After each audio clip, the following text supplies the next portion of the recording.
Hello again, everyone. This is the look back at pop-up number 2. This was the October 26th pop-up, and there were two of them. So we're going to look at both because I did have a team entered in both of the pop-ups. Again, paid the 1,000 perfect points just so I could go back later on and take a look at which of the cards seemed to perform the best. And that's what I want to show you here.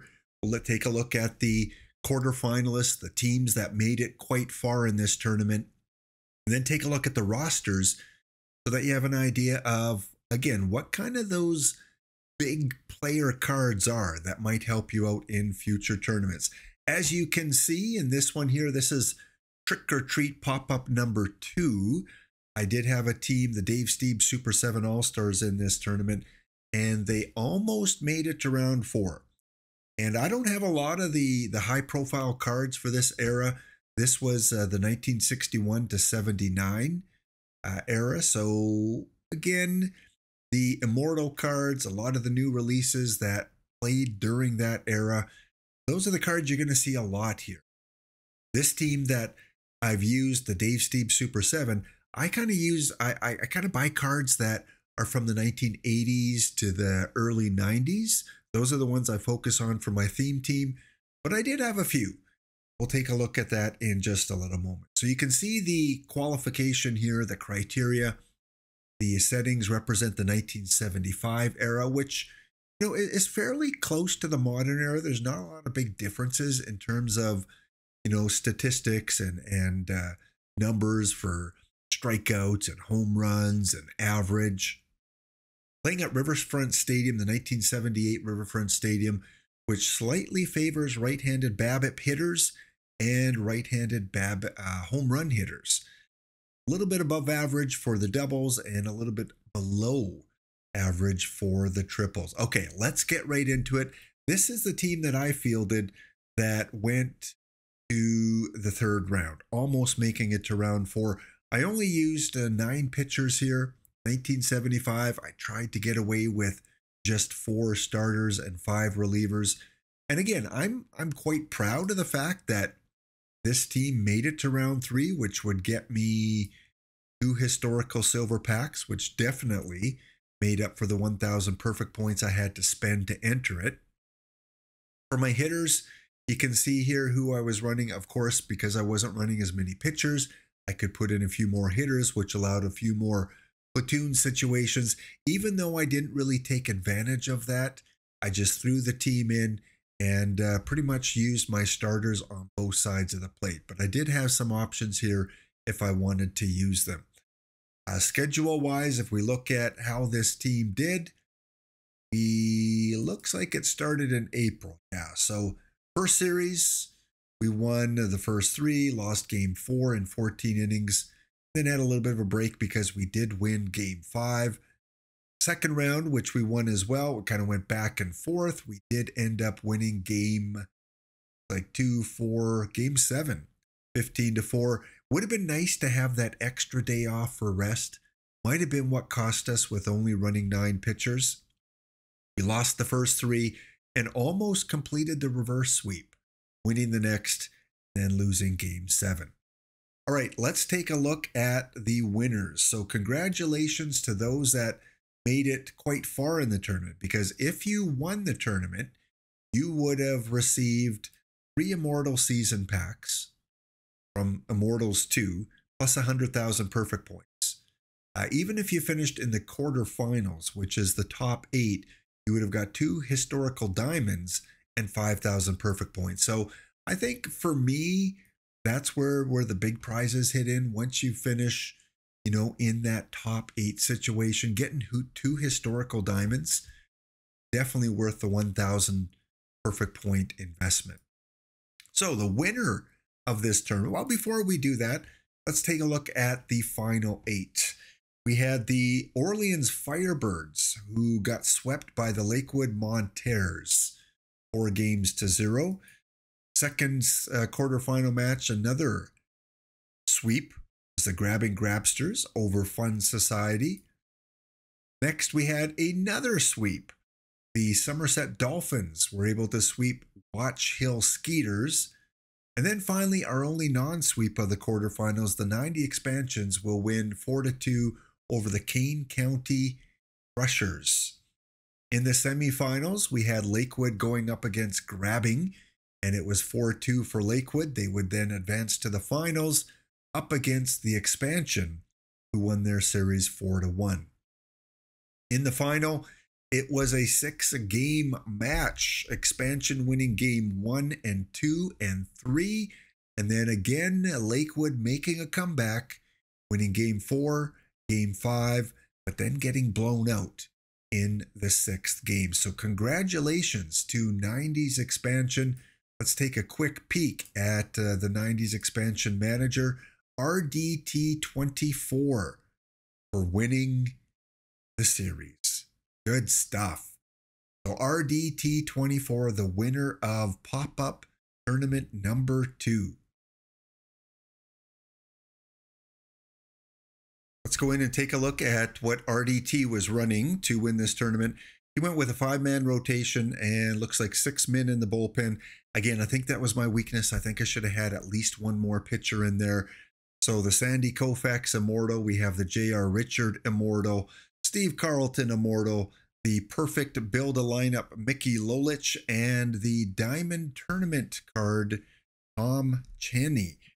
In the bullpen, we have tournament card Gold Stu Miller, really good gold card. We have 92 Dierker, we have Garber, Sparky Lyle, another Immortal, Wilbur Wood, and Doc Ellis to finish off the bullpen. So again, we take a look at the pitchers. Steve Carlton, 8-0 in the tournament. Fantastic card, it looks like here. Same with the Sandy Koufax card. The starting pitchers did really well. Bullpen, again, didn't get a lot of use. Looked like RDT pushed his starters to the max, giving them a lot of complete games. Looks like Sparky Lyle was the most used reliever. We look at the hitters that the expansion were using.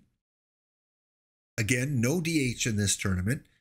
So at catcher, they were running the Tops Johnny Bench, really good choice there. The Elston Howard Diamond.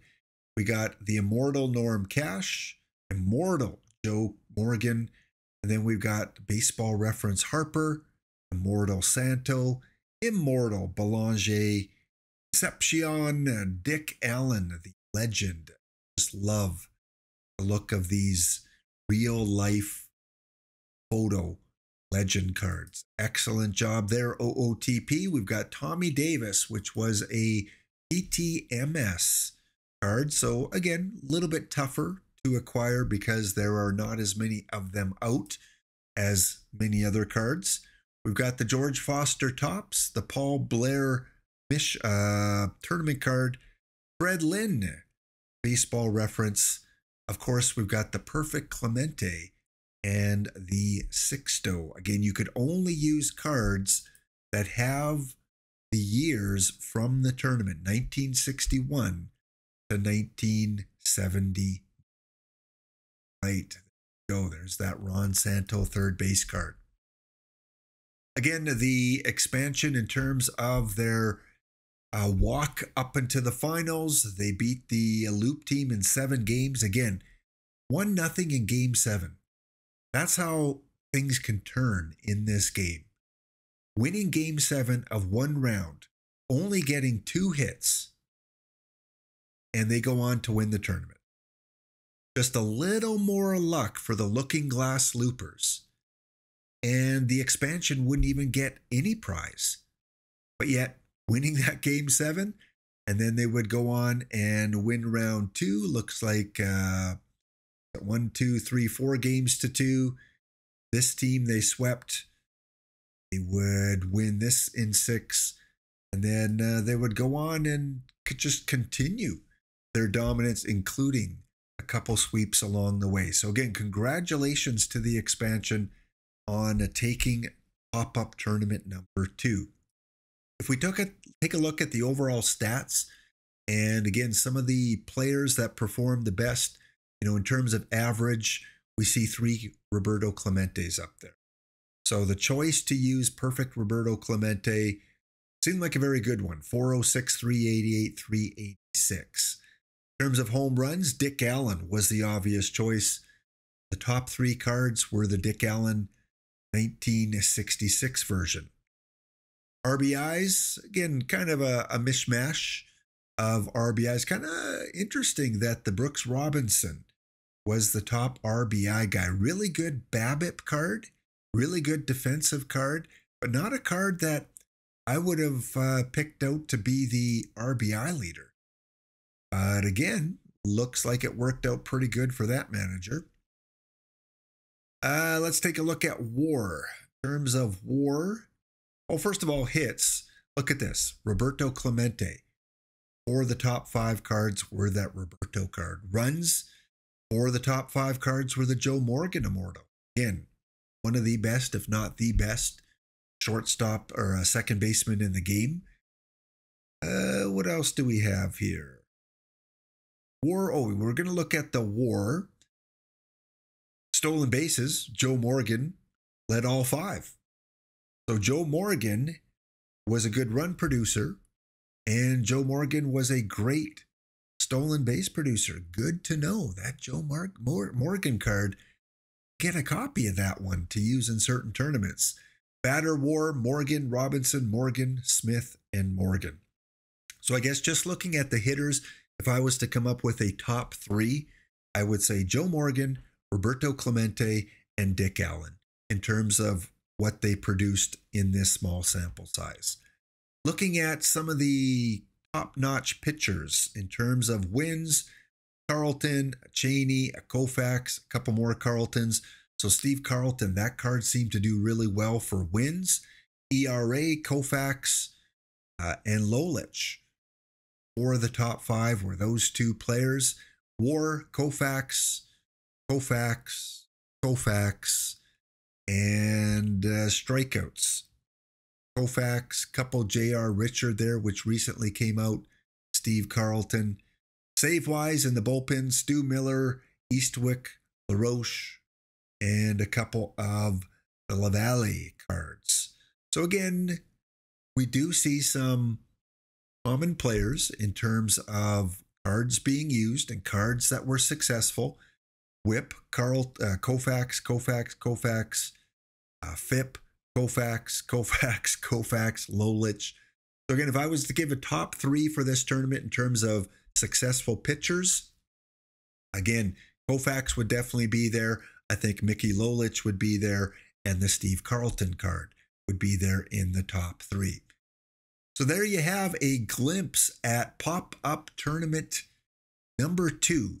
We're going to take a look at who won the other one, because OOTP put out 2 of these exact same tournaments staggered apart by a few hours. So let's go take a look at Pop-Up Tournament number 1. Here is the second of the tournaments, the Pop-Up Trick or Treat Tournament. Again, playing the 1961 to 79 cards with the year 1975 as the year, the settings that it's played in. This one here, the Jim Unknown Blue Jays I had entered in, and I'm ecstatic they won a round because we only had 24 players in here. For some reason, I did not dress enough players for the team, or it did not take my save.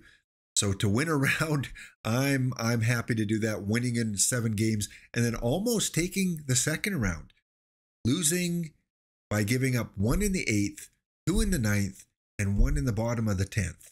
How much of a bummer is that? I guess, Lap, if you would have had 2 more players, maybe your team wouldn't have been so tuckered out.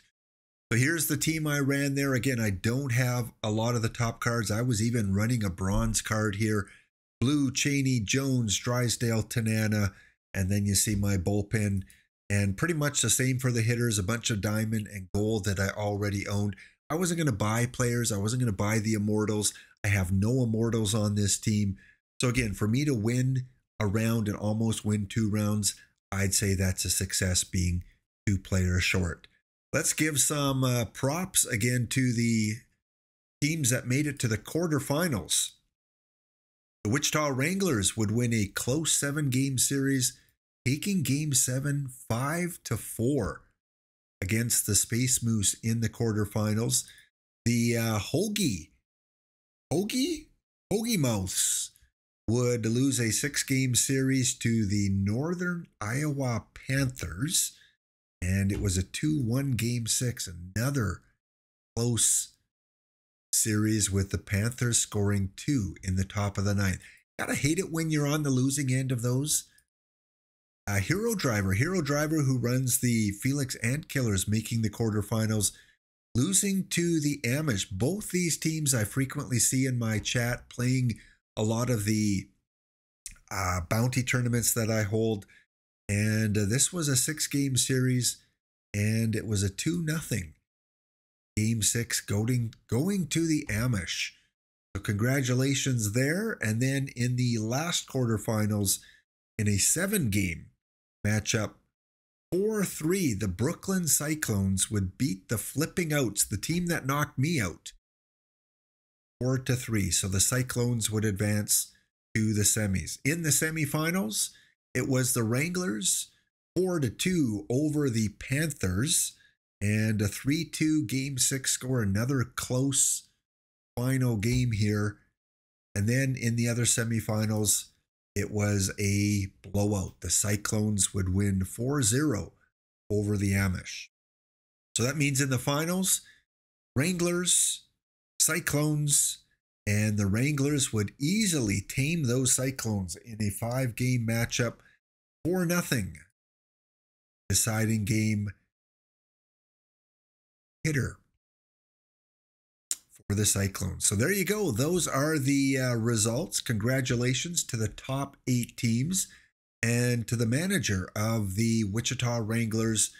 And Caleb, I think, was the name I saw on the account. So 3 Immortal packs for each of the winners, plus the 100,000 perfect points. Hope you enjoy your spending. I hope you get something good in those packs. Once again, let's take a look at the leaderboard for this series here, this second pop-up tournament. Look at the hitters. Clemente, Cash. For home runs, Lynn, Dick Allen.